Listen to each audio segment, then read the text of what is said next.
Okay, what's up, people? Um, Sorry I'm dressed in a tank top, but I just got out the gym, and I always appreciate people that are following me. What's up, everybody? Today I wanted to do a quick video. I was really excited when I got out of the gym. I felt like I had to talk about this, and so I'm here talking about it. And last video I did, I think it was not the last one, but a few back, I talked about individual responsibility versus systemic responsibility and how sometimes we can blame ourselves for something, but really we should know that there's many variables and factors involved in life, and we have things that we can control, but we have to realize that there's other variables involved that are at force. And so this time I wanted to talk about a little different. I wanted to talk about police and policing in general. I'm a prevention therapist. I have my master's in mental health counseling. And so I don't really always look at things from a systemic level. A lot of times I look at it from an individual level, but this is an important topic. And I live in Miami, Florida, United States. And I've been to about 30 out of the 50 states. And I've seen all types of police. I'm going to throw out some facts at you. The United States has over 17,000 police forces, meaning 17,000 different police forces across the United States. And why is this important to know?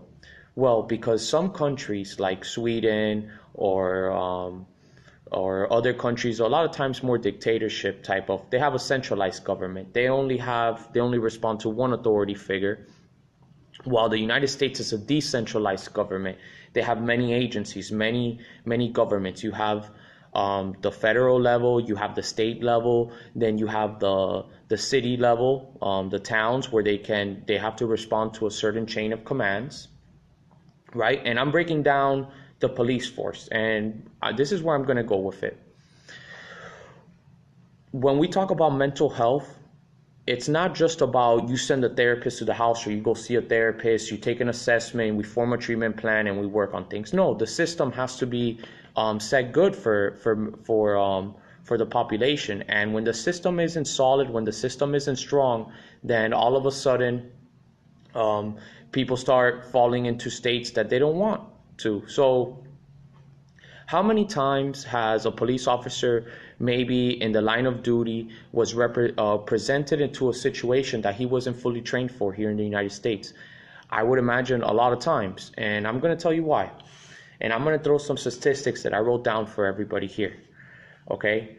For one, the United States of America, when someone applies to the police academy and they get accepted, right? They go through a 19-week training phase. 19 weeks. So let's do the math. 4, 8, 12, 16. That's almost 5 months of training. Okay? So why is this important? Why am I saying this? Well, I'm going to tell you why. Because when we compare ourselves to other parts of around the world, in other industrialized countries, we'll see that we're far behind. And that's because places like Germany, which I've been to about 4 different cities in Germany, and I loved it. The police force there, they train for 130 weeks. 130 weeks. So, and when their training involves situations in which to handle the manner without a gun. And in doing so, they have significant amount of less deaths a year. Here's some statistics I'm going to throw at you. Canada, between 1999 and 2009, had 12 fatal police shootings. British fired their weapons just 51 times between 2003 and 2013. In Japan, the last time a suspect was shot by police was in 2012. Now, I think it's important that I'm not trying to knock any police officers. I work with police close side by side. A lot of times when I go to the school, I'm working with police officers. When I go to a client's house, I'm collaborating with probation officers. So I'm not trying to knock down the police in any way. I want that to be clear.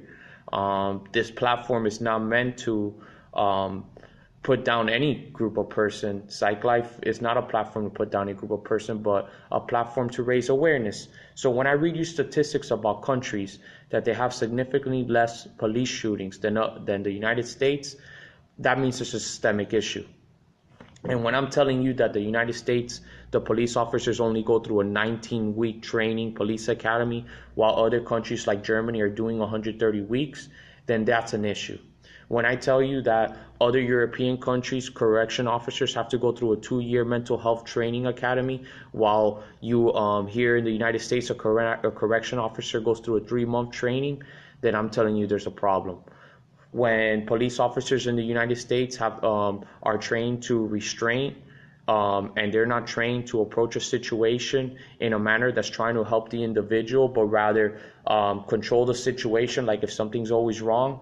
And I go like this because immediately, just the other day, I was pulled over and my car was approached with a police officer holding the gun right on the holster. I told the police officer, look, I'm going to give you my license and registration. I'm not, I'm sorry for whatever infraction you pulled me over, but you holding the gun doesn't really make me feel too safe. And you know what? That gentleman didn't really understand. And, I don't blame him. I don't blame him. And I'm not doing this video for you to have some sort of animosity towards police officers, but on the contrary, I'm doing this video so people can be aware of the situation. So why is it that other countries such as Sweden, Germany, Canada, Japan, they have significantly less police shootings and suspects, and the citizens feel safer? Well, I'll tell you why, and there's a couple reasons that I wrote why. So let's start off with the ultimate fact. What is the purpose of police officers? What's the purpose? When I think of a police officer growing up here in the United States, because I may be Cuban American, but I grew up here in the United States, I always thought the police officers were to protect and serve. Protect and serve. But I wrote here a definition for police officers that I felt was congruent, and when I looked online, a lot of the definitions match this one. Police officers are responsible for maintaining public order, ensuring safety and security, and preventing/investigating crimes. So why is it that the U.S. has such significantly more shootings than other countries? And there I'm going to raise a couple factors. Number one, it could be the gun laws. Now, I'm not saying ban guns, I'm not saying put restrictions on guns, I'm not saying anything, but that can be a definite possibility. Other countries, police officers don't always have to worry about the other individual having a gun. Here they do. So it might give them a reason to always approach a situation with their hand on their holsters, like they definitely do. Thank you, Angel. It's a completely different culture. And so someone else can probably tell me that there's other regions around the country where they have an open carry and there's less crime, which is true. So I'm not going to really blame the guns per se, but the fact that it's easier to access gun is definitely a reason why police officers are trained to approach a situation in a certain way. There's obviously also a lot of racial tension here in the United States compared to other regions around the world. The racial tensions in the United States is very real. Here, growing up in Miami, it's a very diverse cultures. They're very diverse set of people. They're very diverse set of cultures in just one little small area. Sometimes I'm driving around Overtown, Liberty City, which is the region of Miami where there's a higher crime rate, a lot more poverty, and I can see how sometimes the people there are already saying when they see a police officer passing, they already start using derogatory terms towards those police officers. And I'm sure the police officers, they can tell through the body language, and all of a sudden it becomes us versus them mentality. And I wonder if police officers here in the police academy, and I don't really wonder, I know that they're not trained to handle those situations properly. They're trained to approach a situation aggressively. So we talked about gun laws and racial tension. So this could be possibly two reasons why here in the United States there's definitely a police issue when it comes to aggression and the way they approach a situation. We talked about not enough training. So when I say that Germany goes through 130 weeks of training and they graduate with a bachelor's when they go through the police academy, and the U.S.A. is only 19, that's definitely a big issue. How about in Germany? They're also training the police officers every single possible way to handle a situation without using lethal force, meaning without using guns, the baton that they use, also the what's that thing called, the when they shoot and it makes you electric shock? Sorry, I'm lost for words right now. So here in the United States, the police officers are trained to react like that. They're trained to react, to respond in that manner. Now, I don't believe that that's a sensible approach. If anything, a lot of times talking situation through, they're not trained for that. They're trained for control of the situation, right? And so we can argue back and forth whether that's good. I believe a lot of times there needs to be that control factor when a police officer approaches a situation, but how they do it and always thinking that the authority is the best way is the issue. And that's why I'm raising this awareness. It's not to knock on police officers. Police officers are doing what they're trained to do. And so that's important to know. So not only is not enough training, racial tensions, and gun law, but what about the way the police officers interact with the citizens themselves? How many times have you seen a police officer on a corner going like this, looking like if they're, and I've said hi to a police officer before when that's happening and I'm walking down the street and they'll look at me like if I'm doing something wrong. If I didn't have a higher sense of awareness for myself and awareness of the situation at large, I would also have a lot of hatred towards police officers. But the fact that I have a higher sense of awareness and I know that they're trained to be like that, they're trained to approach a situation like that, they're trained to always think the worst first, is why I know that police officers like that. I think that's important to know. I'm not sure exactly how other countries make police officers, if they even make them go through therapy. But I will say this: a lot of times, police officers, they see things on a daily basis. They get exposed to situations that some of us aren't going to really understand the intensity of, and then all of a sudden later on, they don't deal with what they saw. They don't talk about what they saw. And the next morning they have to wake up and they have to patrol the streets again without really talking about what happened the day before, without debriefing with somebody. And that might make them approach the situation again that day more aggressively. It's important to know it's not the police officer's fault.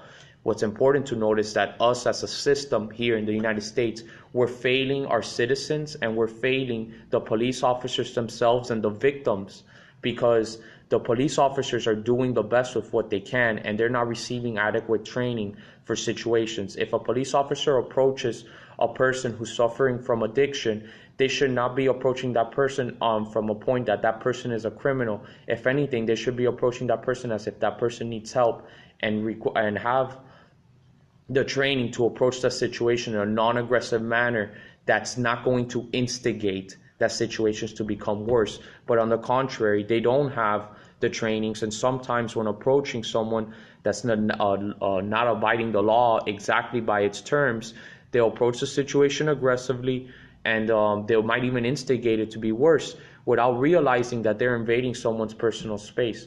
Yes, Angel, again, this video is live, by the way. I'm going to post it on YouTube, but yes, it's trauma.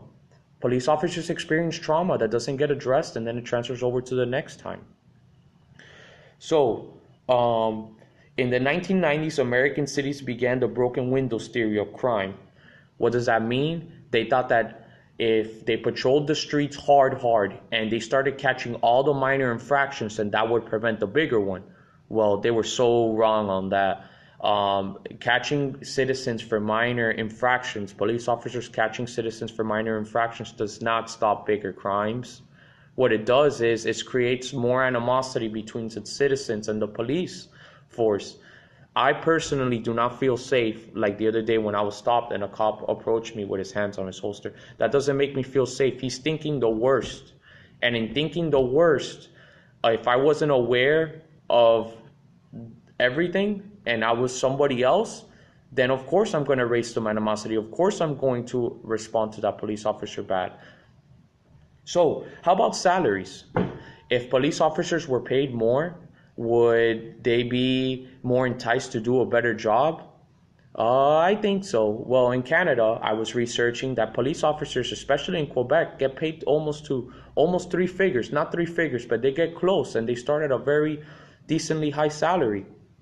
And so they become more motivated. It's a consequence, a reward that they get to do a better job. While in other countries, like in the U.S., a police officer starting salary is about $40,000. And with that, the motivation might be a little minimal. So I'm going to ask you this question. It's something to ponder about. Is police officers patrolling cities, patrolling neighborhoods while being routinely armed such a good thing for its population, such a good thing to prevent crimes? I'm not so sure about that. If I see a police officer rolling around giving tickets to people with expired tags, how is that protecting and serving? But yet, they have to do that. Why? Because all of a sudden, I mentioned there's 17,000 police departments. Each police department has a certain amount of tickets they must give. That doesn't matter whether we're talking about at the county level, which is city level, at the state level, or at the federal level. There's a certain amount of quota they have to meet. Now, with that being said, if police officers have a certain amount of quota or tickets or fines or whichever word you want to use to give, then are they really patrolling the streets for the for the sole purpose of protecting its citizens, of maintaining the peace and maintaining the order? No, they're patrolling the streets to give tickets, to give fines. Why? So their police department gets money. And the more tickets the department gets, my police officer friend told me, I wish he would have been able to come on this live with me, then the more money they get to add officers to their agency. Well, that's a big issue, don't you think? The fact that police officers are going around giving tickets, and sometimes they have to give the tickets so their police department gets money to continue doing what they're doing. Isn't there something wrong with that philosophy? What about the philosophy of just helping the individual themselves, going what they're doing? They're so busy trying to give a ticket. They're so busy trying to pull me over and trying to give me 2 or 3 tickets instead of helping the person with the flat tire on the side of the road. Isn't that really protecting and serving?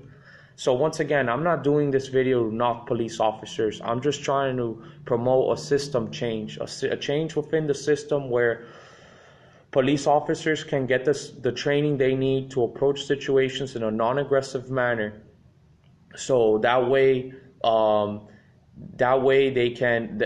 society can evolve, and there's not so much hatred towards law enforcement, because at some systematic level we do need law enforcement.